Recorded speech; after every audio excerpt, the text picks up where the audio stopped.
Dear friends, இன்றைக்கி நம்ம general playing cards basics என்னென்ன அப்படின்னு பார்க்க போகிறோம். ப்ளஸ் ஒரு பேசிக் கேம் ரம்மி கேம் அப்படின்னா எப்படி விளாட்றது அப்படிங்கிறத பார்க்க போகிறோம். ஓகேங்களா? ஸோ ஜென்ரலாக ஒரு கட்டு கார்டு வாங்கினோன்னா அதில் மொத்தம் 55 கார்டு இருக்கும். இதில் வந்து மொத்தம் 4 டிஃப்ரெண்ட் ஃப்ளவர்ஸ் இருக்கும். ஆக்சுவலாக இது வந்து ஸ்பர்ட்னு சொல்லுவாங்க. ஃபஸ்ட்டு இந்த மாதிரி பூ போட்டிருக்கிறது ஸ்பர்ட்னு சொல்லுவாங்க. அடுத்து வந்து இது வந்து ஹார்ட்டின்னு சொல்லுவாங்க. ஹார்ட் சிம்பிள் இருக்கிறது ஹார்ட்டின்னு சொல்லுவாங்க. அடுத்து வந்து இதை வந்து கிளாவர்னு சொல்லுவாங்க. இது கிளாவர். அதுக்கு அடுத்து இருக்கிறது லாஸ்ட் ஒன் வந்து டைஸ்ன்னு சொல்லுவாங்க. டைமண்ட் ஷேப்பில் இருக்கிறதுனால இது டைஸ்ன்னு சொல்லுவாங்க. இது இல்லாமல் மொத்தம் வந்து 3 ஜோக்கர் இருக்கும். ஒரு கட்டில் 3 ஜோக்கர் இருக்கும். ஸோ ஒரு பிளேயிங் கார்ட்ஸில் பார்த்தீங்கன்னா ஒரு பூவில் மொத்தம் 14 கார்டு இருக்கும், 13 கார்டு இருக்கும். அதாவது ஆஸ் 2 3 4 5 6 9 10 வரைக்கும் இருக்கும். அது இல்லாமல் ஜாக் குயின் கிங் இருக்கும். ஸோ இந்த ஆஸ் பார்த்தீங்கன்னா நம்பர் 1ஆகவும் இருக்கும், நம்பர் 14ஆகவும் வச்சுக்கலாம் நம்ம. ஸோ இந்த கார்டு வந்து 1 இல்லை 14 ரெண்டு இடத்துலையுமே இது ஃபிட் ஆகும். ஏஸ் வந்து 2 இடத்துலையுமே ஃபிட் ஆகும். ஸோ இது மாதிரி இப்போ ஒரு கட்டுக்கு ஒரு ஃப்ளாரில் 13 கார்டு அப்படின்னா மொத்தம் 4 ஃப்ளாருக்கு சேர்த்து 52 கார்டு ப்ளஸ் 3 ஜோக்கர் இருக்கும். இது வந்து பிளேயிங் ஸ்டைலுக்கு தகுந்த மாதிரி ஒரு சிலர் 1 ஜோக்கர் வச்சுப்பாங்க, 2 ஜோக்கர் வச்சுப்பாங்க, 3 ஜோக்கரும் ஒரு சிலர் வச்சு விளையாடுவாங்க. ஓகேங்களா? ஸோ ரம்மி விளையாடுறதுக்கு இன் ஜென்ரல் இது வந்து ஒரு கட்டு வச்சு விளையாட மாட்டாங்க, 3 கட்டு வச்சு விளையாடுவாங்க.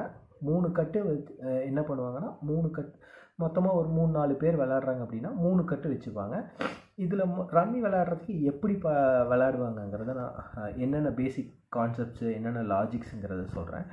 So first card shuffling technique ஒரு 2-3 டெக்னிக் காமிக்கிறேன், பார்த்துக்கோங்க. ஃபஸ்ட்டு வந்து இந்த 2 கார்டை வந்து அப்ராக்சிமேட்லி பாதியாக பிரித்து எடுத்துக்கிட்டு இந்த சென்டரில் இதை இப்படி பிடிச்சிட்டு சென்டரில் இப்படி லைட்டாக மடக்கி மேலே இந்த இடத்துல கொஞ்சமாக இப்படி விட்டிங்கன்னா கார்டு இப்படி ஷஃபில் ஆகும். இதை எடுத்தோடனே இப்படி மறுபடியும் ஒரு தடவை பண்ணி காட்டுறேன். இந்த கார்டை இப்படி ஷஃபில் பண்ணிட்டு இதை வந்து இப்படி எடுத்திங்கன்னா அதுவே நல்லா உங்களுக்கு ஷஃபில் ஆகி வரும். ஸோ இது வந்து ஒவ்வொரு கார்டும் அடுத்த கார்டோட மிக்ஸ் ஆகிறதுக்கு, அதாவது ஒரு கேம் விளையாடி முடித்தோடனே நல்லா கார்டு மிக்ஸ் ஆகிறதுக்கு ஒரு 2-3 தடவை ஷஃபில் பண்ணிக்கலாம். இன்னொரு ஷஃப்லிங் டெக்னிக் வந்து இதை இப்படி இந்த கார்டை கொஞ்சம் கார்டு மட்டும் எடுத்து கொஞ்சம் கார்டு மேலே இப்படி வச்சுக்கிட்டே வந்தோம்னா கார்டு ஷஃபில் ஆகும் நல்லா. ஸோ இது வந்து செகண்ட் ஷஃப்லிங் டெக்னிக். ஸோ கார்டை ஷஃபில் பண்ணுறதுக்கு 2 டெக்னிக்ஸ் இருக்குது. இது வந்து கார்டு ஷஃப்லிங் டெக்னிக்ஸ் ஆக்சுவலாக. ஓகேங்களா? ஸோ இப்போ இந்த கார்டை ஷஃபில் பண்ணி முடிச்சதுக்கப்புறம் கார்ட்ஸ் வந்து ரம்மிக்கு மொத்தம் 13 கார்டு, ஒருத்தருக்கு 13 கார்டு யூஸ் பண்ணுவோம். எத்தனை பேர் இருந்தாலும் ஒருத்தருக்கு 13 கார்டு போடுற மாதிரி வரும் ஆக்சுவலாக. ஸோ நான் இப்போ சொன்ன மாதிரி 3 கட்டு இருந்துச்சு அப்படின்னா மொத்தம் வந்து அப்ராக்சிமேட்லி 55 × 3 போட்டிங்கன்னா 165 கார்ட்ஸ் இருக்கும். ஒரு 5 பேர் 6 பேர் விளையாடுறாந்தா 3 கட்டு கார்டு போதுமான அளவாக இருக்கும். ஸோ இப்போ வந்து ரம்மிக்கு பேசிக்ஸ் என்னென்னு பார்த்தீங்கன்னா ஃபஸ்ட்டு ஒரிஜினல் ரம்மின்னு சொல்லுவாங்க. இப்போ ஒரிஜினல் ரம்மி அப்படின்னா என்னென்னு பார்த்தீங்கன்னா இந்த மாதிரி ஒரு கார்டு ஒரே பூவில் வரிசையாக 3 நம்பர் வரிசையாக, ஃபார் எக்ஸாம்பிள் இங்கே நம்ம 2 3 4ன்னு வச்சுருக்கோம். இந்த மாதிரி வரிசையாக நம்பர் சேர்த்தணும் அப்படின்னா இதுக்கு பேர் ஒரிஜினல் ரம்மி. ஓகேங்களா? ஸோ இதே மாதிரி A2 3ன்னு இருக்கலாம், இல்லை 2 3 4ன்னு இருக்கலாம், இல்லாட்டினா 4 5 6ன்னு இருக்கலாம். இந்த மாதிரி இருக்கிறதுக்கு பேர் ஒரிஜினல் ரம்மி. ஓகேங்களா? இது இல்லாமல் அடுத்து செகண்ட்ஸ் ரம்மின்னு சொல்லுவோம். செகண்ட்ஸ் ரம்மினா ஃபார் எக்ஸாம்பிள் இப்போ வந்து நான் இங்கே வந்து 8 to 10 இருக்குது. இப்போ இதுக்கு 2க்கு நடுவில் இப்போ நான் ஒரு ஜோக்கர் வச்சு இதை வந்து இது வந்து கிட்டத்தட்ட இதுவும் ஒரு ரம்மின்னு சொல்லுவோம். இது வந்து செகண்ட்ஸ் ரம்மின்னு சொல்லுவோம். ஓகேங்களா? இந்த செகண்ட்ஸ் ரம்மினா என்னென்னா ஜோக்கர் ஒன்று வச்சு பண்ணுவோம். ஸோ இது வந்து இதுக்கு பேர் வந்து அட்டை ஜோக்கர் இது. ஸோ இந்த அட்டை ஜோக்கர் இல்லாமல் ரம்மி விளையாடும்போது ஒரு ஜோக்கர் சூஸ் பண்ணுவோம். ஒரு கேம் விளையாடும்போது ஆரம்பிக்கும் போதே யார் கட்டில் கார்டு போடுறது அப்படின்னு ஐடென்டிஃபை பண்ணி அந்த கார்டு போடுவோம்.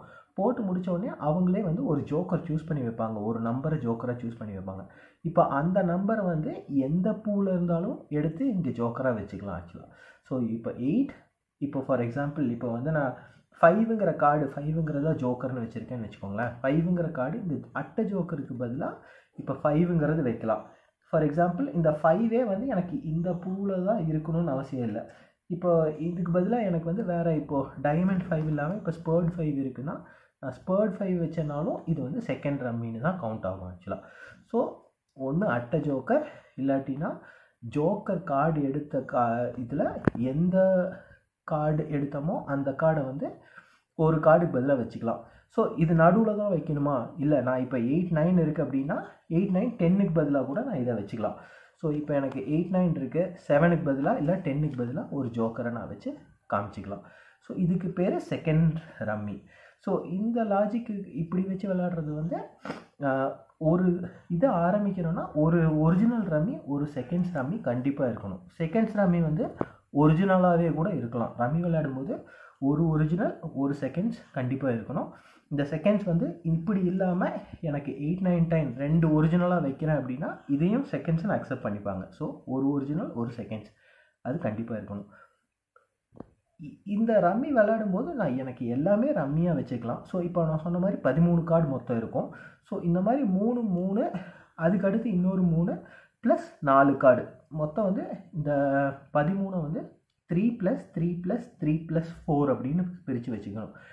இந்த 13 கார்டு யாருக்கு ஃபஸ்ட்டு சேருதோ அவங்க சேர்ந்த உடனே அவங்க தான் சேர்றவங்க தான் வின்னர். ஸோ இந்த லாஜிக் எப்படி ஒர்க் ஆகும்னா, எனக்கு ஃபஸ்ட்டு கார்டு போட்டவுடனே யாராவது ஒருத்தர் வந்து இந்த டெக்கு வச்சுருக்கிற டெக்லேருந்து கார்டு எடுப்பாங்க.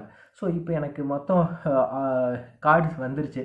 ஸோ இப்போ எனக்கு மொத்தம் 13 கார்டு இப்போ சேரல. ஸோ நான் டெக்லேருந்து ஒரு கார்டு எடுக்கிறேன். இந்த கார்டு எனக்கு சேருமா அப்படின்னு ஃபஸ்ட்டு பார்ப்பேன். எனக்கு சேரலையா இந்த கார்டை நான் கீழே போட்டுருவேன். எனக்கு இந்த கார்டு சேர்ந்ததுன்னா வச்சுட்டு எனக்கு சேராமல் இருக்கிற கார்டு ஒன்றை எடுத்து அந்த கார்டை எடுத்து நான் கீழே போடுவேன். இதுதான் வந்து பிளேயிங் ஸ்டைல். இது வந்து நான் இப்போது ஆரம்பித்து இப்போ அப்படியே ஒரு ரவுண்டு வந்துக்கிட்டே இருக்கும். எத்தனை பேர் இருக்கோமோ ஃபஸ்ட்டு யார்கிட்ட ஸ்டார்ட் பண்ணணுமோ அப்படியே இந்த கிளாக் வைஸ் வந்து வரிசையாக போட்டுக்கிட்டே வருவோம். இதுதான் வந்து ரம்மி பிளேயிங் ஸ்டைல் இதுங்க. ஸோ இப்போ நான் கார்டு போட்டவுடனே நான் போடுற கார்டு அடுத்தவங்க வந்து அவங்களுக்கு வேணும்னா அவங்க எடுத்துப்பாங்க. அப்படி இல்லாட்டினா இப்போ நான் இந்த கார்டு போட்டேன், இப்போ அவங்களுக்கு இந்த கார்டு வேண்டாட்டினா அவங்க டெக்லேருந்து ஒரு கார்டு எடுப்பாங்க. அப்படி இல்லை அவங்களுக்கு இந்த கார்டு வேணும்னா இந்த கார்டையும் எடுத்துகிட்டு அவங்களுக்கு எந்த கார்டு வேண்டாமோ அந்த கார்டு போடுவாங்க. ஓகேங்களா? ஸோ இந்த 2 ரம்மி இப்போ ஃபஸ்ட்டு ஒரிஜினல் செகண்ட்ஸ் காமிச்சா. இது இல்லாமல் ட்ரிப்ளெட்னு ஒன்று இருக்குது. ட்ரிப்ளெட்னால் என்ன அப்படின்னா, இப்போது இந்த மாதிரி இப்போ நான் சொன்ன மாதிரி இப்போது மொத்தம் 4 டிஃப்ரெண்ட் பூ இருக்குது. ஒரே நம்பர் வேறு பூவில் இருக்கிறது பேர் தான் ட்ரிப்ளெட். ஓகேங்களா? ஸோ இப்போ இது பார்த்தீங்கன்னா டைஸு, இது ஸ்பேர்டு, இது கிளாவர். ஸோ நம்பர் 9 3 டிஃப்ரெண்ட் ஃப்ளவர்ஸில் இருக்குது. இப்படி சேர்த்து வைக்கலாம். ஃபார் எக்ஸாம்பிள் இப்போ 2 டைஸ் 9 வச்சு ஒரு ஸ்பேர்டு 9 வைக்கக்கூடாது. 3மே வேறு பூவாக கண்டிப்பாக இருக்கணும். இதுக்கு பேர் ட்ரிப்ளெட்னு சொல்லுவாங்க. ஸோ இந்த ட்ரிப்ளெட் வைக்கலாம், ஒரிஜினல் வைக்கலாம், செகண்ட்ஸ் ரம்மி வைக்கலாம். ஸோ இந்த மாதிரி இந்த 4 பேர் கரெக்டாக எடுக்கணும். ஸோ ஒரிஜினல்ஸ் ஒன்று, செகண்ட்ஸ் ஒன்று, ட்ரிப்ளெட் ஒன்று, ஃபோர்த் கார்டு ஒன்று. ஃபோர்த் கார்டுங்கிறது வந்து ஏன்னா 13ங்கிறதுனால 3 3 3 4 அந்த ஃபோர்த் கார்டு ஒன்று அடுக்கி வைக்கணும். ஸோ இதுதான் வந்து ஜென்ரல் லாஜிக் இது. ஓகேங்களா? ரம்மி விளையாடுறதுக்கு ஜென்ரல் லாஜிக் இது. இப்போ வந்து என்னோடய டேர்ன் வருது. இப்போ நான் இந்த கார்டு எடுத்து வைக்கிறேன், எனக்கு இதில் சேருது. ஓகே, எனக்கு ஃபார் எக்ஸாம்பிள் இப்போ எனக்கு இது வந்து ஃபோர்த் கார்டு. இப்போ நான் இந்த 4 கார்டு கடைசி கார்டு எனக்கு சேராமல் இருக்குது. ஸோ இப்போ எனக்கு வந்து நான் ஒரு ஒரிஜினல்ஸ் வச்சுருக்கேன், நான் ஒரு செகண்ட்ஸ் வச்சுருக்கேன், இப்போது ஒரு ட்ரிப்ளெட் வச்சுருக்கேன். எனக்கு ஒரு கார்டு மட்டும் சேராமல் இருக்குது. இப்போது இந்த கார்டு மட்டும் எனக்கு சேராமல் இருக்குது. இதெல்லாம் வச்சுருக்கிறேன் நான் இப்போது. ஸோ நான் இப்போ ஒரு கார்டு எடுக்கும்போது இப்போ எனக்கு ட்ரிப்ளெட்டுக்கு வந்து இந்த ஃபோர்த் கார்டு எனக்கு வந்து சேர்ந்துருச்சு. நான் இந்த ஃபோர்த் கார்டு வச்சுட்டு இப்போ இந்த கார்டு திருப்பி இப்படி கமுத்திட்டேன் அப்படின்னா என்னோடய கேம் முடிஞ்சிருச்சுன்னு அர்த்தம். இப்போ இந்த கேமை நான் வின் பண்ணிட்டேன்னு அர்த்தம். ஸோ இப்படி கமுத்திடலாம். ஸோ நான் இது ஒரு எக்ஸாம்பிளுக்கு வச்சுருக்கிறனால இப்போ மொத்தம் என்கிட்ட இப்போ 10 கார்டு தான் இருக்குது. இன்னொரு 3 கார்டு வேணால் நம்ம எடுத்து வச்சுக்கலாம் ஆக்சுவலாங்க. இப்போது ஃபார் எக்ஸாம்பிள் இன்னொரு ட்ரிப்ளெட் வச்சுருக்கேன். இங்கே பார்த்தீங்கன்னா இப்போ 5 வச்சு 5 பேஸ் பண்ணி இன்னொரு ட்ரிப்ளெட் வச்சுருக்கேன். இது ஒரிஜினல், இது செகண்ட்ஸு.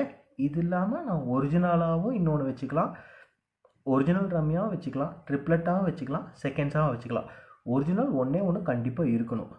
மிச்சம் இருக்கிறது எப்படி வேணால் நம்ம வச்சுக்கலாம், அது பிரச்சனையே கிடையாது. ஓகேங்களா? ஸோ இப்போ வந்து இந்த கார்டு சேர்ந்ததுன்னா நான் சொன்ன எக்ஸாம்பிளில் இப்போ இது கட்டில் இருக்குது. இப்போ எனக்கு இப்படி சேர்ந்துருக்குது கார்டு ஃபஸ்ட் எடுத்தோடனே வரும்போது. இப்போ எனக்கு வந்து கட்லேருந்து நான் ஒரு டெக்லேருந்து ஒரு கார்டு எடுக்கிறேன். ஸோ எடுக்கும்போது எனக்கு இது ட்ரிப்ளெட்டில் சேருது, ஃபோர்த் கார்டு சேர்ந்துருச்சு. இதை க்ளோஸ் பண்ணி கமுத்திட்டேன்னா இப்போ நான் வின் ஆகிட்டேன்னு அர்த்தம். இதுதான் general rummy playing logic.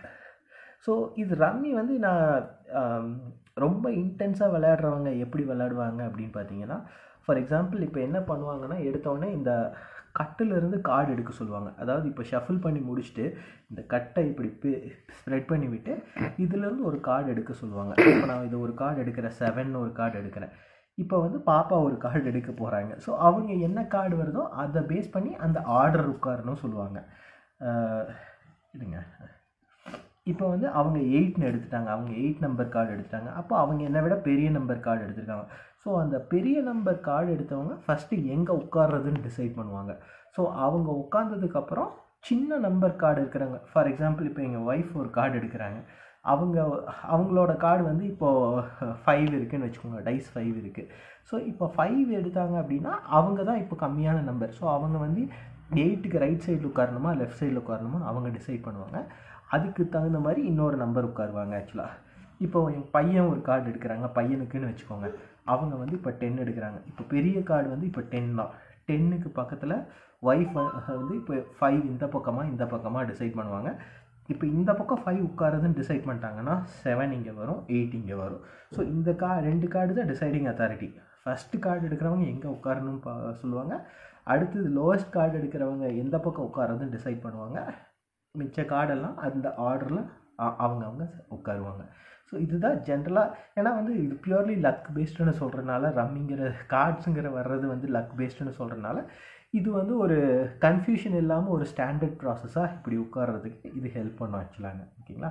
So அதே மாதிரி இப்போது பெரிய கார்டு எடுத்தவங்களுக்கு தான் வந்து ஃபஸ்ட்டு கார்டு ஓப்பன் கார்டு வரும்னு சொல்லுவாங்க. ஓப்பன் கார்டுனா என்னென்னா, இப்போது ஃபஸ்ட்டு இவங்க இந்த மினிமம் கார்டு எடுத்தவங்க தான் வந்து கார்ட்ஸ் போடுவாங்க, எல்லாருக்கும் கார்டு போடுவாங்க.